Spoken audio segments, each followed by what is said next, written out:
So, today, let's build a playbook for mastering your emotions so that no one's words or actions can ever derail your peace again. You know the feeling, right? We've all been there. A single thoughtless comment, a passive-aggressive email, someone cutting you off in traffic, and bam, your whole day is just hijacked by it. But what if I told you that that entire emotional spiral is actually based on a simple misunderstanding of how our own bodies work? 90. What on earth could this number have to do with mastering your emotions? Well, it turns out it's everything. Seriously, this little number is the secret key to unlocking your emotional freedom. That's right, 90 seconds. From a purely biological standpoint, the chemical cocktail that creates that physical feeling of anger, it's completely flushed from your system in just a minute and a half. So anything you feel after that 90-second mark, well, that's not biology anymore. That's a choice. You are choosing to keep that emotional loop running. All right, so here's the game plan for this playbook. First up, we're going to expose this whole 90-second anger illusion. Then we'll figure out why your buttons get pushed in the first place. After that, we'll find your power to choose your response, stock up an emotional regulation toolkit, and finally, learn how to master your inner narrative. Let's really break down the biology here, because this is fascinating. That initial surge of emotion, the hot face, the clenched fists, that's just a chemical reaction, and it's incredibly short-lived. It's us. We're the ones who keep it going by hitting replay on the mental story of what just happened over and over again. Think of it like this. Your emotional trigger is like a smoke alarm for burnt toast. The alarm goes off, that's your 90-second chemical rush. Now, the logical thing to do is open a window, wave a towel, and clear the smoke, right? But instead, what do most of us do? We just stand there, throwing more bread in the toaster, getting madder and madder that the alarm won't shut up. Okay, so if we're the ones keeping the anger on a loop, why does it feel so much like other people are pulling the strings, right? Let's totally debunk this myth that other people have some kind of remote control for our emotions. We say this all the time, don't we? It's like we believe other people have this magical remote control with a big red annoy me button just for us. But here's the thing, and this is crucial. Nobody can push a button that you haven't installed yourself. So think about it this way. When someone pushes your buttons, they aren't actually installing the button. They're just showing you where you already put one. Your triggers are like these little glowing signposts, pointing directly to past hurts that need some healing, or to your core values that feel like they're under attack. They're a map to your own inner work.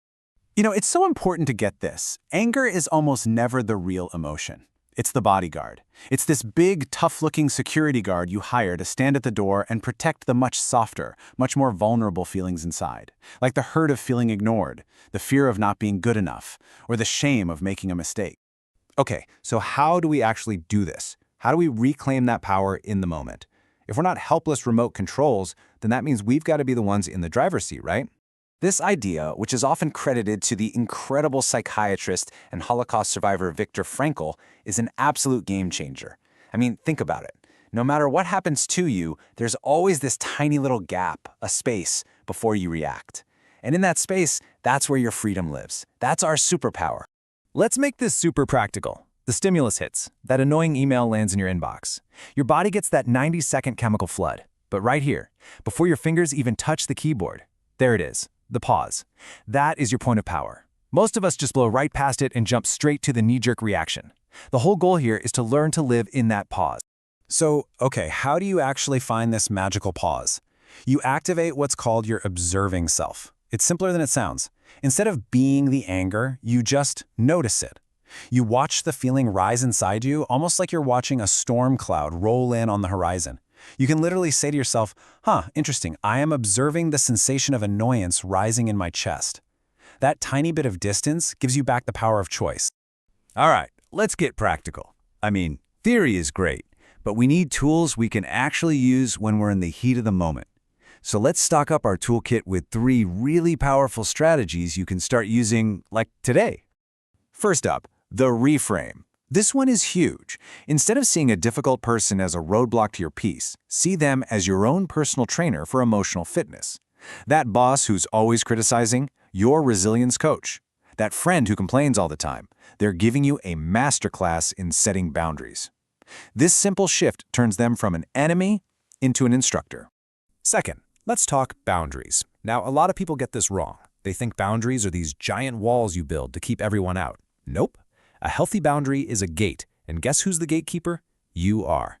You get to decide who and what gets access to your time and energy. It's not about shutting the world out, it's about protecting your inner peace so you can engage with the world on your terms. And third, the strategic time out. And listen, this is not about running away from the problem. This is a total power move. When you feel that emotional flood coming, saying something like this shows respect for them, for the conversation, and for yourself. A 5-minute pause now can save you hours of regret later. All right, this brings us to the final, and honestly, probably the most powerful tool in the entire playbook, mastering your inner narrative.